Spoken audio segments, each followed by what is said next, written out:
হরে কৃষ্ণা, রাধে রাধে বন্ধুরা। তোমরা নিশ্চয়ই সবাই খুব ভালো আছো, আমিও খুব ভালো আছি।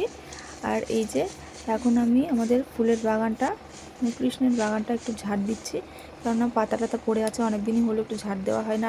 তাছাড়া যে গরম পড়েছে, সে গরমে আর ইচ্ছেও করে না। তো ভাবলাম এখন একটু বিকালবেলা, এখন বাজে 4:30, একটু ঝাড় দিয়ে নিই, তারপরে আবার ফুল গাছগুলোতে একটু জল দিতে হবে। অনেকদিন বৃষ্টি হয়নি তো, গাছগুলোর চেহারাও খুব খারাপ হয়ে গেছে, দেখছো না। আগে এদিকটা রোদ্দুর পড়তো না, কিন্তু এখন ভালোই রোদ পড়ে, ওর জন্য খুবই খারাপ অবস্থা। মাটি একেবারেই রুক্ষ সূক্ষ্ম হয়ে গেছে। প্রায় ঝাড় দেওয়া হয়েই এলো, এখনও রোদ আছে, একেবারেই রোদ কমে যায়নি।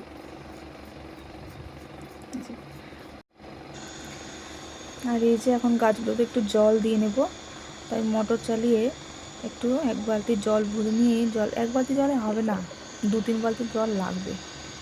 তারপরে গাছগুলোতে জল দিয়ে ঘরে গিয়ে বসবো।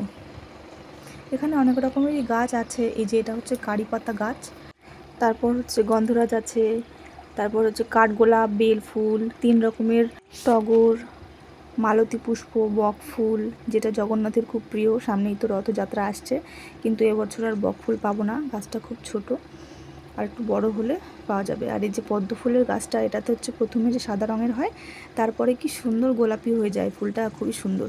আর এটা হচ্ছে ছোট গোলাপ, ভেবেছিলাম গোলাপ গাছটা অনেকটাই বড় হবে, কিন্তু বড় হয়নি।